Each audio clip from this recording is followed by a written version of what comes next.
جب آدم علیہ السلام کو مٹی سے پیدا کیا نا، اس سے پہلے آپ دیکھیں مٹی، پہلے اللہ نے مٹی پیدا کی، مٹی سے آدم علیہ السلام کو پیدا کیا.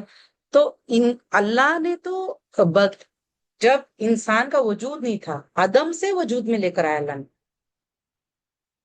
تو جب انسان کی موت ہو جاتی ہے اور وہ دفن ہو جاتا ہے، تو کہیں نہ کہیں اس کا وجود باقی رہتا ہے نا. ریڑھ کی ہڈی کا وہ جو آخری حصہ ہے، وہ اتنا سا وہ باقی رہتا ہے. پھر اللہ تعالیٰ جیسے حدیث کے مفہوم میں آتا ہے کہ قیامت کے روز اللہ تعالیٰ ایک بارش برسائے گا کہ جس سے ہر ایک ہر جاندار اور ہر انسان جو ہے وہ اس ہڈی سے ایسے اگے گا جیسے بین سے ابھی درخت کیسے اگتا ہے، ویسے پورا ان کا جسم واپس بنے گا. تو اللہ کے لیے تو یہ بہت آسان ہے. جب اللہ عدم سے وجود میں لا سکتا ہے تو دوبارہ پیدا کرنا اللہ کے لیے کیا مشکل ہے. جب ایک انسان کو دیکھ لیجئے، جب ایک انسان پہلی بار کچھ چیز کرتا ہے تو اس کے لیے تھوڑا ٹائم زیادہ لگتا ہے، سوچ اس کو محنت زیادہ لگتی ہے. لیکن وہی کام وہ دوبارہ کرتا ہے تو اس کو کوئی مشکل لگتی ہے. وہ ایک بار اس کو ایکسپیرینس ہو جاتا ہے. تو جب ایک انسان کے لیے آپ دیکھیں کسی چیز کو ریپیٹ کرنے سے اس کے لیے وہ چیز آسان ہو جاتی ہے. یہاں تو خالق جو ہر روز اتنا کچھ پیدا کرتا ہے نا، زندگی موت کا مالک وہ ہے. ہر پل ہر چیز کی وہ تخلیق کر رہا ہے، اتنی ساری چیزوں کی تخلیق کر رہا ہے وہ ہر پل وہ نئی شان میں. تو وہ خالق دوبارہ پیدا کرنا اس کے لیے کیا بڑی مشکل ہے، جس نے اتنا بڑا آسمان اور 7 آسمان، ایک نہیں 7 آسمان بنائے اور اتنی بڑی زمین بنائی، اتنے سارے جاندار بنائے، اتنے سارے فرشتے بنائے. اس کے لیے کیا مشکل ہے دوبارہ زندہ کرنا انسان کو. لیکن آپ دیکھو کفار مکہ کو وہ چیز امپاسبل لگ رہی تھی کہ اللہ تعالیٰ وہ چیز نہیں کر سکتا، وہ پاسبل نہیں. سبحان اللہ. تو اللہ نے کیا کہا، کہیے کہ کونو حجارتن او حدیدہ، تم پتھر یا لوہا ہو جاؤ، یا کوئی مخلوق جو تمہارے سینوں میں بڑی معلوم ہوتی ہے. یعنی پتھر اور لوہے سے بھی اگر کوئی چیز سخت ہے نا. پتھر کیسا ہے نا کہ اس کو اس کے اندر آپ دیکھیں ان کے دلوں میں تو پتھر کی ویسے بھی وہ لوگ تعظیم کرتے تھے، پتھر کو تراش کے بت بناتے تھے اور ان بتوں کی تعظیم کرتے تھے. پتھر کو آپ دیکھو اگر پگھلانے کی کوشش کرو تو پتھر نہیں پگھلتا. اور لوہے کو انسان مضبوط سمجھتا ہے نا. تو اگر دھاتوں میں سب سے مضبوط چیز جو چیزوں میں سے ایک لوہا ہے، کہ انسان کو لگتا ہے کہ ہاں بھائی، بولتے نا لوہے کا جسم، فولاد کا جسم، ایسا بولتے نا، کیونکہ اس میں ایک مضبوطی ہے. تو اللہ نے کہا کہ انسان تو کتنا کمزور ہے. آپ دیکھیں لوہا اور یہ سب کو تو اللہ نے کتنا طاقت دی ہے، اس کے اندر کتنی ساری طاقت رکھی ہے اللہ نے. لیکن اللہ بول رہے کہ تم تمہیں یہ چیز مطلب امپاسبل لگ رہی ہے کہ اللہ تعالیٰ تمہیں دوبارہ کیسے، تمہاری ہڈیاں جب بوسیدہ ہو جائے گی تو تمہیں کیسے دوبارہ زندہ کرے گا. تم پتھر یا لوہا ہو جاؤ، یا کوئی ایسی مخلوق جو تمہارے سینوں میں بڑی معلوم ہوتی ہے کہ پتھر اور لوہے سے بھی زیادہ سخت کچھ ہے اگر، پھر وہ کہیں گے کون ہمیں دوبارہ لوٹائے، کون دوبارہ پیدا کرے گا. کہیے وہی جس نے تمہیں پہلی بار پیدا کیا. انسان پتھر لوہا بھی ہو جائے نا، اللہ تعالیٰ دوبارہ پیدا کرے گا. اللہ کے لیے کچھ بھی مشکل نہیں. وہی جس نے تمہیں پہلی بار پیدا کیا، پھر وہ آپ کی طرف تعجب سے اپنے سر ہلائیں گے. تعجب سے کیوں سر ہلائیں گے؟ نہ بولنے کے لیے. مطلب یہ تو امپاسبل ہے. اور کہیں گے وہ کب ہوگا، مذاق اڑاتے ہیں ان کے لیے. مطلب کیونکہ مانتے نہیں ہے نا تو وہ لوگ اس کا مذاق اڑاتے ہیں. اچھا دوبارہ اللہ دوبارہ اٹھائے گا، وہ کب ہوگا؟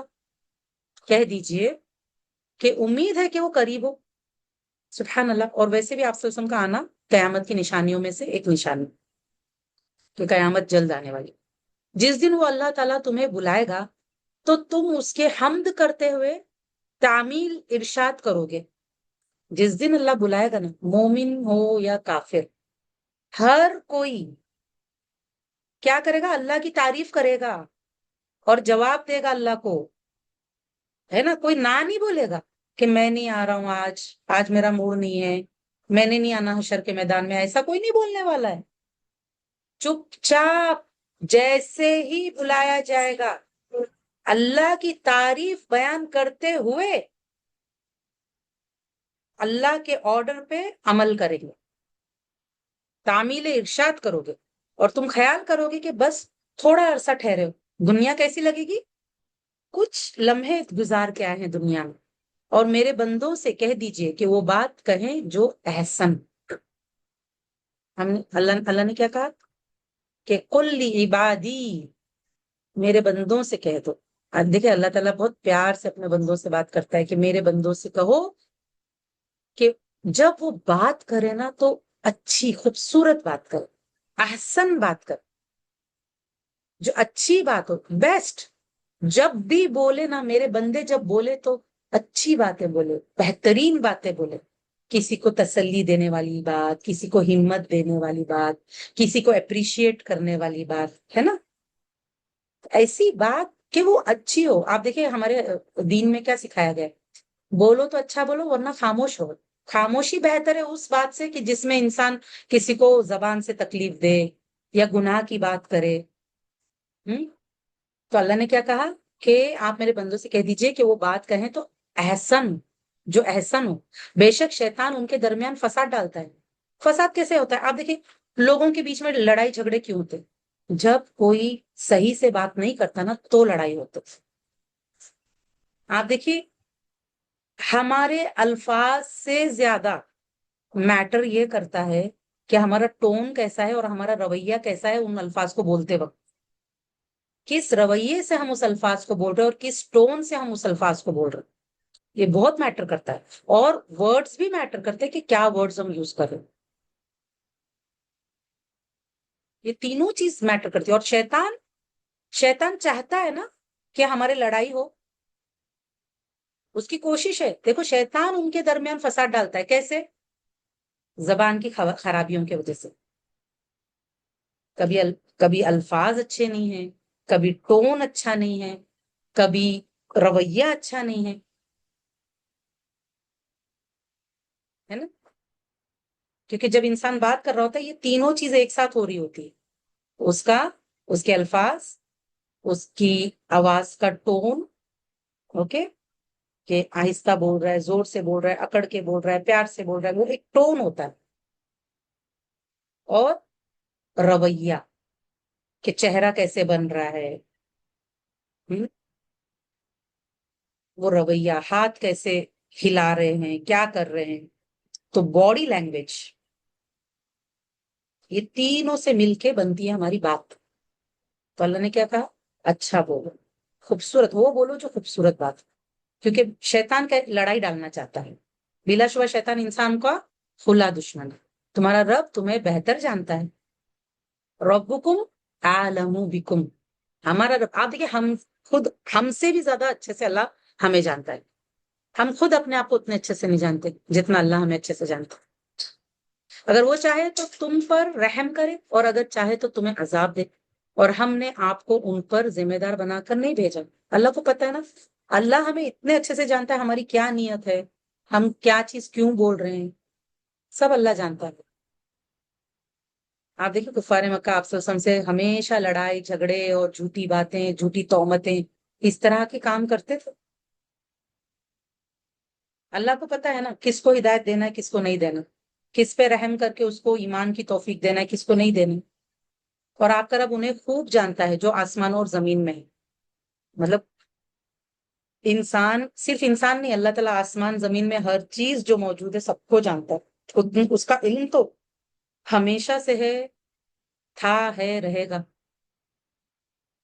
اور یقیناً ہم نے بعض نبیوں کو بعض پر فضیلت دی، اور ہم نے داؤد علیہ السلام کو زبور دی۔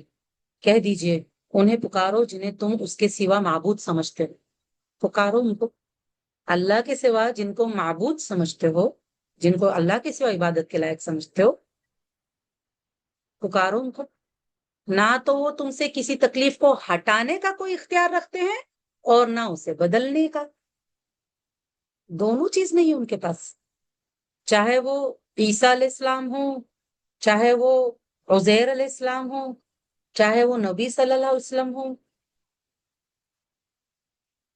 کتنے بھی کوئی نیک انسان ہو، اگر اللہ کو چھوڑ کر ہم اپنی تکلیفوں کو دور کرنے کے لیے کسی نیک انسان کو پکاریں گے تو اللہ نے کیا کہا؟ ہاں، کہ نہ تو وہ تم سے کسی تکلیف کو ہٹانے کا کوئی اختیار رکھتے ہیں اور نہ اسے بدلنے کا. کیونکہ یہ جو یہود تھے نا، وہ لوگ عزیر علیہ السلام کو نعوذ باللہ اللہ کا بیٹا قرار دیتے تھے، اور عیسائی تو عیسیٰ علیہ السلام کو اللہ کا بیٹا قرار دیتے ہیں نعوذ باللہ. اور جو کفار مکہ ہے وہ فرشتوں کو اللہ کی بیٹیاں قرار دیتے تھے نعوذ باللہ. تو اللہ نے کہا کہ پکارو تمہارے زوم کے مطابق. اوکے، اللہ نے کیا کہا؟ قُلِ ادْعُوا الَّذِينَ زَعَمْتُم مِّن دُونِهِ. زوم کس کو کہتے ہیں؟ زوم یقین نہیں ہوتا. زوم کیا ہوتا ہے؟ ایزمپشن، جس کو تم ایزیوم کرتے ہو اللہ کے سوا. جنہیں یہ مشرک لوگ پکارتے ہیں وہ تو خود اپنے رب تک پہنچنے کا وسیلہ ڈھونڈتے ہیں. جنہیں تم اللہ کے سوا پکارتے ہو وہ خود اللہ کے بندے ہیں، وہ خود نیکیاں کرتے ہیں اللہ کا قرب حاصل کرنے کے لیے، کہ ان میں سے کون اللہ سے قریب تر ہو سکتا ہے. بڑھ چڑھ کے وہ لوگ نیکیاں کرتے ہیں، نمازیں پڑھتے ہیں. آپ دیکھیں آپ صلی اللہ علیہ وسلم کو اللہ نے بخش دیا تھا، ان کو خوشخبری مل چکی تھی کہ اللہ نے انہیں بخش دیا ہے، پھر بھی نمازیں پڑھتے تھے، تہجد پڑھتے تھے. یہ اتنا نماز پڑھتے تھے کہ پیر سوج جاتے تھے. سبحان اللہ. شکر گزاری میں، اللہ کے اور قریب ہونے کے لیے دن رات تسبیح میں رہتے تھے، دن رات دعائیں کرتے تھے، دن رات شکر کرتے تھے، دن رات اللہ کے راستے میں قربانیاں دیتے تھے، جان لگانا، مال لگانا، سب کیوں؟ اللہ کا قرب حاصل کرنے کے لیے، تاکہ وہ قریب ہو جائے. یہ سب کچھ وہ کرتے تھے عمل صالح کر کے، اللہ کو اچھے اچھے ناموں سے پکار کے، دعائیں کر کے، اللہ سے گناہوں سے بچ کے. جنہیں یہ مشرک لوگ پکارتے ہیں وہ تو خود اپنے رب تک پہنچنے کا وسیلہ ڈھونڈتے ہیں کہ ان میں سے کون اللہ سے قریب تر ہو سکتا ہے، اور وہ اس کی رحمت کی امید رکھتے ہیں. ان کی امید ہوتی ہے کہ میرا رب مجھ پہ رحم کرے گا، اور اس کے عذاب سے ڈرتے ہیں، ڈرتے بھی ہے. خوف اور امید کا بیلنس ان کے اندر ہے. اوکے، آپ دیکھیے ان کے اندر محبت ہے، اس لیے وہ لوگ قرب چاہتے ہیں نا. یبتغون مطلب کیا ہے؟ ان کو اللہ سے اتنی محبت ہے کہ وہ لوگ اللہ کے قریب ہونے کے لیے راستے ڈھونڈتے ہیں، اپورچونٹیز ڈھونڈتے ہیں. اتنی محبت ہے ان کو اللہ سے. اور اتنا نیکی کر کے بھی آپ دیکھیں وہ جب اللہ کو پکارتے ہیں تو کیسے پکارتے ہیں؟ کیوں اللہ کا قرب کیوں حاصل کرنا چاہتے ہیں؟ ان کے اندر امید بھی ہے اللہ کی رحمت کی، اور ان کے اندر خوف بھی ہے اللہ کے عذاب کا. دونوں ہے ان کے اندر بیلنس. بلا شبہ آپ کے رب کا عذاب ڈرنے کی چیز ہے. اوکے، تو آپ دیکھیے جب یہ تین چیز کسی کے اندر آتی ہے نا، محبت، خوف اور امید، یہ تینوں چیز کے کمبینیشن سے انسان کی جو لائف ہوتی ہے نا وہ کیسی ہو جاتی ہے؟ ایک دم اپنے مقصد پہ فوکسڈ، کہ میں نے اللہ کو راضی کرتے ہوئے اس دنیا سے جانا ہے. تو اللہ نے بتایا کہ مشرک لوگ جن کو پکارتے وہ تو یہ کام کرتے، تو تم بھی وہ کام کرو نا جو یہ لوگ کرتے. تم بھی اللہ سے ایسی محبت کرو جیسے وہ کرتے ہیں. تم بھی اللہ کے قریب ہونے کے لیے ہے نا وہ کام کرو جس سے تم اللہ کے قریب ہو سکو. تم بھی امید لگاؤ اللہ سے اس کی رحمت کا، تم بھی ڈرو اللہ سے اس کے عذاب سے، تاکہ گناہوں سے بچے، اس کی رحمت کی امید میں نیکیاں کرے. تم بھی یہ سب کچھ کرو. اور کوئی بستی ایسی نہیں جسے ہم یوم قیامت سے پہلے ہلاک نہ کریں یا اسے شدید عذاب نہ دیں. یہ کتاب لوح محفوظ میں لکھا ہوا ہے. اور ہمیں نشانیاں بھیجنے سے صرف اس چیز نے روکا ہے کہ پہلے لوگوں نے ان کو جھٹلایا. پہلے کے لوگوں نے جب اللہ نے معجزے دیے انبیاء کو تو پہلے کے لوگوں نے جھٹلایا تھا اس کو. اس لیے اللہ تعالیٰ کفار مکہ کی طرف نشانی نہیں بھیج رہے تھے. اور ہم نے ثمود کو ایک اونٹنی بطور واضح نشانی دی تھی. اللہ تعالیٰ یاد دلا رہے ان کو، کیونکہ جب یہ لوگ سیریا جاتے تھے نا، شام جاتے تھے، تو راستے میں قوم ثمود کی وہ پہاڑوں میں جو انہوں نے گھر بنائے تھے وہ ابھی بھی وہ گھر ہے. تو یہ لوگ دیکھتے تھے وہ گھر، ان کو پتا تھا کہ یہاں پہ عذاب آیا ہے قوم ثمود پر. اور قوم ثمود کے لیے اللہ نے کتنی بڑی نشانی، جب ان کی قوم نے نشانی مانگی تھی تو اللہ نے پہاڑ میں سے اونٹنی، ایک حاملہ اونٹنی نکالے تھے اللہ تعالیٰ. لیکن جب ان کی قوم نہیں مانی تو اللہ نے پوری قوم کو، جنہوں نے نہیں مانا، ان کو عذاب بھیج کر، چیخ کا عذاب بھیج کر ختم کر دیا۔ تو یہ اللہ کی سنت ہے کہ اگر اللہ تعالیٰ نشانی بتا دے اور پھر اس کے بعد میں لوگ نہ مانیں، کہ پہلے تو مطالبہ کر رہے نشانی بتاؤ پھر ہم مانیں گے، پھر نشانی دیکھنے کے بعد میں نہ مانے تو عذاب آتا ہے اسی قوم پر۔ پھر انہوں نے اس پر ظلم کیا ہے نا، اونٹنی پر انہوں نے ظلم کیا قوم سمود نے۔ اور ہم تو صرف ڈرانے کے لیے نشانیاں بھیجتے ہیں۔ اللہ نشانی کیوں بھیجتا ہے؟ ڈرانے کے لیے، کہ دیکھو اگر اب تم نہیں مانے نشانی دیکھ کر بھی تو تم گئے کام سے، تم پر عذاب آئے گا۔ اور یاد کریں جب ہم نے آپ سے کہا بے شک آپ کے رب نے لوگوں کا احاطہ کر رکھا ہے، آپ دیکھیں ہر ایک انسان اللہ کے احاطہ میں، قبضہ قدرت میں، اللہ کے اس کے کنٹرول میں۔ اور ہم نے آپ کو معراج میں جو مشاہدہ کرایا اسے لوگوں کے لیے بس ایک آزمائش ہی بنا دیا کہ کون اب ایمان لاتا ہے اور کون نہیں لاتا، کون ایمان پہ ٹکا رہتا ہے اور کون شک میں پڑتا ہے۔ امتحان تھا، صحابہ کا بھی امتحان ہوا۔ آپ دیکھیے کفار مکہ کا تو امتحان ہوا ہی ہوا، صحابہ بھی امتحان میں آ گئے تھے جب یہ واقعہ ہوا تھا۔ اور اس درخت زقوم کو بھی جس پر قرآن میں لعنت کی گئی، زقوم کے بارے میں اللہ نے بتایا کہ وہ جو کانٹے دار درخت جو جہنم کے تل سے اگے گا اور جہنمی کو وہ کھلایا جائے گا، اتنا بدبودار ہوگا، کانٹے دار ہوگا، زہریلا ہوگا، اور سزا کے طور پہ وہ ٹھونسا جائے گا ان کے منہ میں۔ تو کفار مکہ ہنستے تھے ان سب باتوں پر، تو اللہ نے اس کو بھی ان کے لیے آزمائش بنایا، اور ہم انہیں ڈراتے ہیں تو یہ ڈرانا ان کی بڑی سرکشی ہی کو زیادہ کرتا ہے۔ اب آپ دیکھیں ان کو جب خبردار کیا جاتا ہے ان ساری چیزوں سے کہ نیک بن جاؤ، کلمہ پڑھ لو، شرک چھوڑ دو، استغفار کر لو، توبہ کر لو، ایمان والے بن جاؤ، ورنہ جہنم میں ایسی ایسی سزائیں ہیں، تو کیا ہوتا ہے؟ یہ عاجزی اختیار کرنے کے بجائے، ایمان لانے کے بجائے، اسلام قبول کر کے نیک بننے کے بجائے، توبہ استغفار کرنے کے بجائے، ان کی کیا چیز زیادہ بڑھ جاتی ہے؟ ان کا تکبر بڑھ جاتا ہے، ان کی سرکشی بڑھ جاتی ہے، سرکشی میں زیادہ ہو جاتے ہیں یہ لوگ، یہ ساری باتیں سن کر سدھرنے کے بجائے۔